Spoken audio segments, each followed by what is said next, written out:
There is a lot of stuff in Hyprland's wiki, especially regarding key binding. So just take a look at this. On this page alone, we have a lot of stuff, basically enough stuff to be able to scroll through it using a scroll wheel on a mouse. So what I've done is basically distilled the most commonly used options, the options you're going to like the most, and I have decided that I'm going to explain them to you in this video so that you find it the most useful. So let's just get started. What we will be talking about today is going to be the basic key bindings, and then along with bind flags, how you can use those, and also about, let's see what else we've got here, global keybinds. Okay, now this one is one that I actually found a lot of use for. So if you really want to know what I found a use for it, well, I'll just tell you later on, but if you want, you can stick around until then. Okay, now, to basically just get started with key bindings, what exactly are we doing here? Well, a key binding, if we were to break it down to first principles, is basically a sequence of keys or key that you press in order to have a particular thing happen on your computer, whether that be opening a notification along with performing a certain action, or whether it be opening a terminal or web browser or anything of your choice. Okay, so that is a key binding. Now, let me show you the list of key bindings that I have got going on so far. Okay, so it's inside config, hyper, modules, binds.conf. Oh, and by the way, if you're wondering what this modules folder is all about, well, it's basically taking one file and then splitting it into multiple files, something I like to call modularity. Okay, it makes maintaining files so much easier, and then you don't have to break your head just worrying about taking every single part of the config file and then stuffing it into one file. You know what? It's better if I just show you. Okay, so in the program, which is the first link in the description, I show you exactly what modularity is in a lot more detail. So in finishing touches over here, I teach you what modularity is inside of this module called anti-fragile modularity. Okay, so here I basically cover why make things modular, the apps that we can make modular, how to make them actually modular. So as you can see, there's a presentation at the start that's actually going to cover all the topics that we're going to configure, okay, and deal with, and along with me explaining a bunch more stuff. And then later on is where the actual configuration part comes in, okay? Not just that, but then I also teach you how you can make a fantastic custom theme switcher like this one. But basically, all you have to do is just load up your favorite themes inside of this theme switcher over here, and then all you have to do is just switch between whichever theme that you want. There's also a wallpaper switcher that I've built in case I wanted to switch wallpapers depending on what time of day it was, or depending on how I felt, which theme I wanted to use, okay? So if I wanted to switch to something like Kanagawa or maybe even Everforest, I could do that. And I also teach you how you can configure little app menus like these when it comes to your notifications. So this is your notification panel with this absolutely slick and gorgeous animation that comes in from this side. Okay, then I also show you this logout menu over here, how to make something like this, along with title bars. In case you wanted Hyprland to have title bars for certain windows, I teach you how you can take these, apply them to Hyprland as well, and also theme them using the custom theme switcher. So that is what you can learn how to make with the program. That's the first link in the description. So if you want to learn how to make something like this yourself, you can just go ahead, click the link, and you can check this program out. In fact, let me just show you where, okay. So inside of this theme switchers module, which is literally 2 hours long, I cover what theme switchers are, the different kinds. So basically there are two kinds, okay? You can either take colors from your wallpaper and then you can paste them onto the different parts of your system, whether that be Waybar or this Overwatch panel over here, okay? Or you can just use custom theme switching, which is basically what you see here. Just choosing your favorite amongst a list of themes and then theming your system according to those colors, according to that particular theme. So if you want to learn how to make something like this yourself, you can just go ahead, click the first link, and I would be happy to help you out. Now, let's go back to our keybind config, and right now, this is what you can see, right? I have all of these keybinds configured, so on and so forth, okay? Now, what we will be doing is, let's just go back to binds. So let's go here, configuring binds, right? Great. Now I'll create a sample keybind so you can know how this is actually supposed to work. Okay, let's create a new bind. The keyword always starts with bind. And then here we have to include any modifiers along with the actual key, then a dispatcher, and then parameters for that particular dispatcher. Now, to get started with, some of the most common modifiers we'll be using are going to be left control, left alt, okay, or basically just control, alt, super, and then that's basically it. Those three are the modifiers we're going to be using the most. So if you want to specifically target left control, okay, not just any sort of control, you can type in control_L. Now, if you want to check out what modifiers are actually available, there is a list here. So for a complete mod list, you're going to have to check out variables, but let me show you the simplest way to get started with using the modifiers over here. Let's say I wanted to use super. Pretty simple, right? I just type in super. For control, it's CTRL. You can also type control fully. Okay. Then for alt, it's just alt. So that is for your modifier. You can also combine a bunch of different modifiers. So let's say I wanted super as one of my modifiers, and then I also wanted alt. I can put that here. And then let's say I wanted to put down a key. Okay. So there's also a key that we're supposed to add, whether that be Q or T or super alt V, B. Doesn't matter what key you choose, just choose one. So super alt B, haven't configured that anywhere else. So that should work here. So bind super alt B. After that, we're going to have to add in a dispatcher. Now, what exactly is a dispatcher? Well, let me just show you a list of the most commonly used dispatchers so you can get an idea. Okay, so first of all is just exec. Okay, this is the command that you're most likely going to be using, where it basically just executes a shell command. So it's the same as just going into your terminal and then typing in whatever command that you want executed. So let's say I wanted to execute a command like echo hello world. Echo hello world. Obviously that works in the terminal, right? But then it doesn't actually register when you put it inside of a keybind. Now you could say echo hello world and then pass that into a file, something like what do we call this file? s.txt. Okay, and that would work, but then that's too much of a hassle. So what we can do is send a notification using notify send. So if we type in notify send, okay, all we have to do is just put in a argument here, so notify send hello. If you hit enter on that, you get a notification. So exec basically just executes any shell command as normal, which means that you can also do really cool bash stuff with it. So I can chain multiple commands together. So I could do something like echo, or actually I can do this. So if a command executes successfully, I can make it do one thing. If not, I can make it do another thing. That works a little something like this. Okay, so if we can use if statements. Okay, we can put the if statement over here, and then if that statement succeeds, then we execute code, and we do something like echo hello, and then else echo something like failed. Okay, and then finally you just type in fi. You can chain stuff like this together because all this is doing is just executing a single command. Pretty simple, okay? Now here, execr or execr is just executing a raw shell command, does not support any rules, okay? The rules are mentioned below. Here are the rules. Rules are basically what workspace, okay, this command is executed on. So let's say super E exec for this particular rule. So workspace to silent, float, move 0, 0, kitty. So this basically just silent, like moves silently to the second workspace. Okay.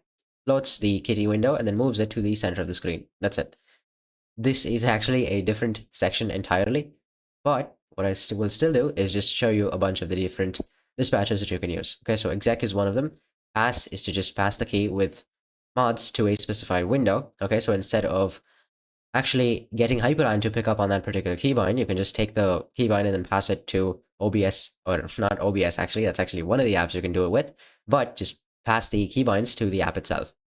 That's another thing. Then you have send shortcut, kill active. That one's pretty simple, right? That just kills the active window, same as closing the window. And then we have a couple more here. We have something like workspace, and then we also have move to workspace. Cool enough, so on and so forth, right? You can just ask AI for a summary of each of these dispatchers, or what I would just suggest you to do is not worry about these dispatchers at all, because the one you're most likely going to be using is exec.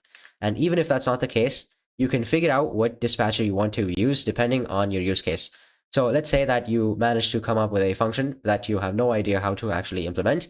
Once you just start digging around as to how can I actually go about doing this, whether it be on your favorite search engine, whether you ask Perplexity or ChatGPT or basically any search engine, okay, you'll be able to find the answer and you won't have to go around just reading the wiki in order to get to know what dispatchers exist. So don't worry too much about that. Just know that exec is the most common dispatcher you're going to be using. Fantastic. Now let's type in an exec command of our own. So we'll put in exec here, and then what else can we pass in? Exec. So let's exec a command like notify send. Type in hello world. No, we'll just type hello. Okay, now if I type super alt R, or actually super alt B, Ta-da! As you can see, there is a notification complete with all of its hello world glory. Fantastic. Now this is the basics of how you can use a keybind. Now, if we go on to all of the rest of this stuff, we have uncommon sims. Now, sim just basically means a keybind, okay? Basically just means a key. Okay, whenever you come across the word key sim, okay, so this key sim word should be somewhere here. Key sim combos. This just basically means any key that has a name, okay, named keys, whether it be XF86 keys or the other keys on your keyboard, they're all key sims. So don't worry too much about that. Just substitute in key sim for another word, which basically just means key inside your mind. It's pretty simple and it works. Now, as for uncommon sims, you're not going to be using these all that much. So if you want, you can just read through them. Same for workspace binding on non-QWERTY layouts. Chances are not. I'm pretty sure 99.99% of people who are watching this, and basically you too, yes, I'm talking to you, are using a QWERTY layout. So you don't have to worry about this either. Now, unbind. Here is where things get really interesting, okay? Now, if you want, you can unbind a key with the unbind keyword. So let's say I've already bound a key, okay? For example, let me show you a use case of unbind I thought of in 2 seconds. Now, I have already bound my key, Control-Alt-Delete, to open this section over here. Now, let me show you where that is. So if I look for delete, yep. So here, the logout menu is bound to Control-Alt-Delete, right? Control-Alt-Delete, I'm going to execute this wlogout command. Fantastic. Now, if I wanted to unbind this key for whatever reason, let's say I wanted to use Control-Alt-Delete for a different function, or I just didn't want this key bound anymore, I could use the unbind key, target this exact specific bind, and then what would happen is magically this thing would be unbound. Now, I can create a bind to unbind another bind, so that would look a little something like this. If I put in Control-Alt-Shift-Delete as this bind, okay, exec hyperctl dispatch unbind, no, it's actually keyword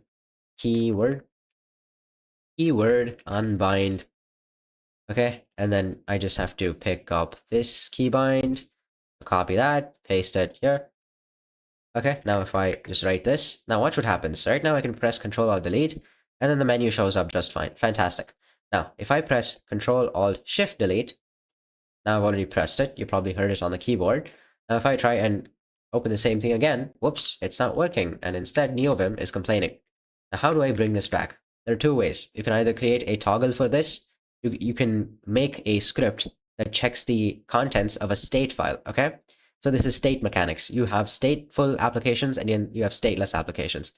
If you were writing one which would depend on the state of a particular file, guess what? It's going to be a stateful app, okay? Now that app or shell script, whatever you want to call it, is basically just going to look at the contents of a file, and then if that content of the file says particular thing, something like true, okay, then that means that this keybind right now is disabled.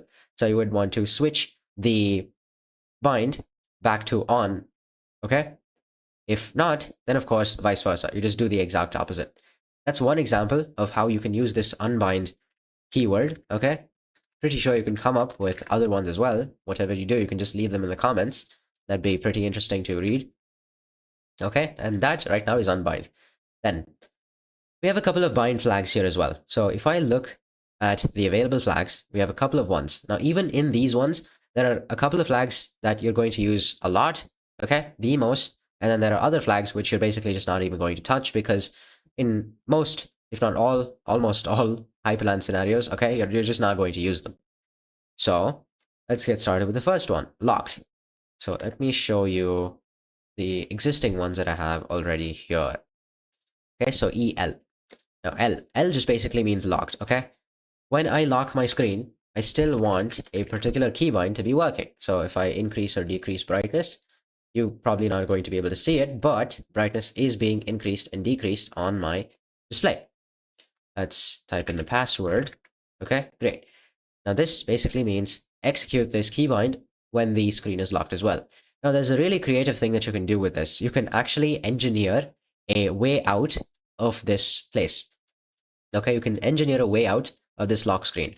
In theory, at least, Hyperlock may prevent something like this, but regardless, what you could do is you could create a keybind, okay, to basically kill all -9 Hyperlock or kill the application that's serving as your lock screen, which means that if you could somehow put this keybind onto somebody else's machine and then execute that keybind, what would happen is, well, you'd be able to escape the lock screen, which means that there is no lock screen in the first place. Pretty creative. It might not work. It still hasn't been tested. I haven't tested it, so it'll be fun to see if that actually works.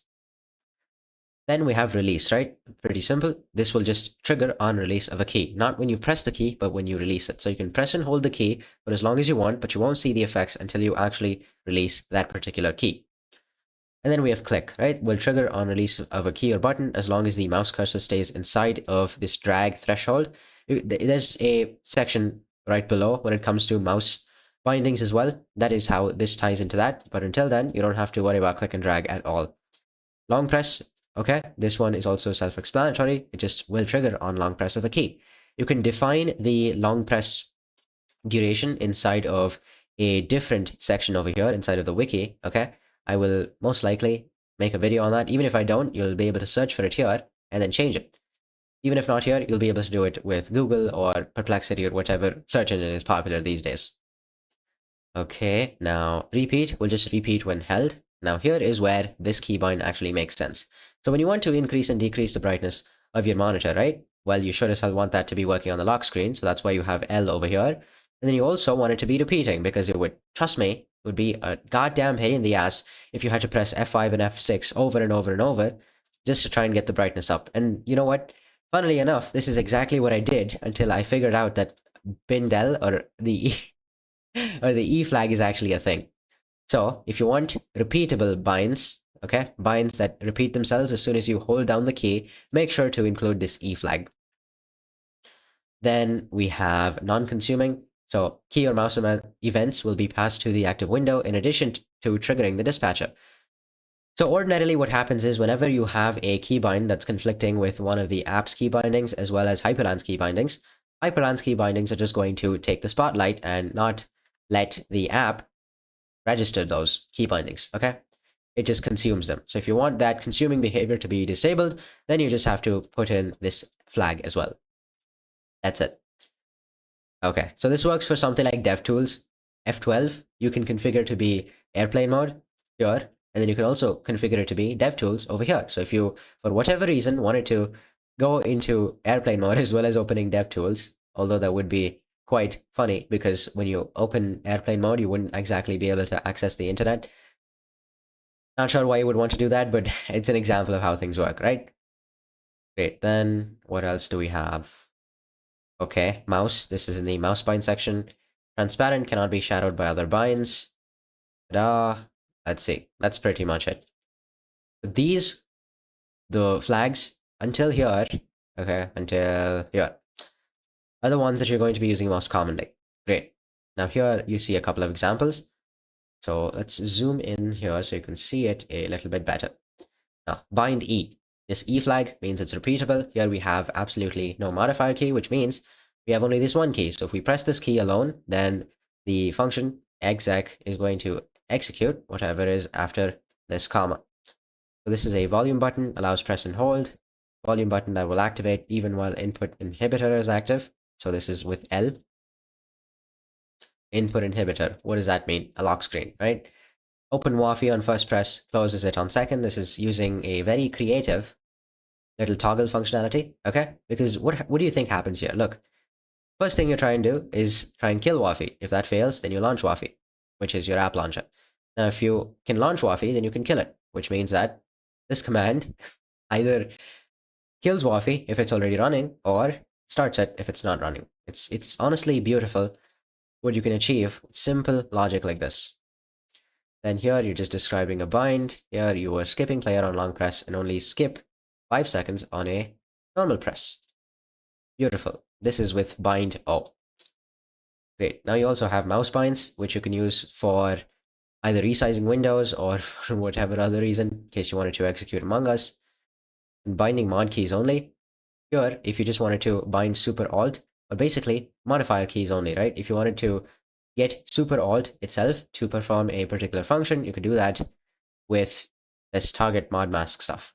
Super alt L exec this with the R flag, of course. Now, what does the R flag do? Let's take a look here.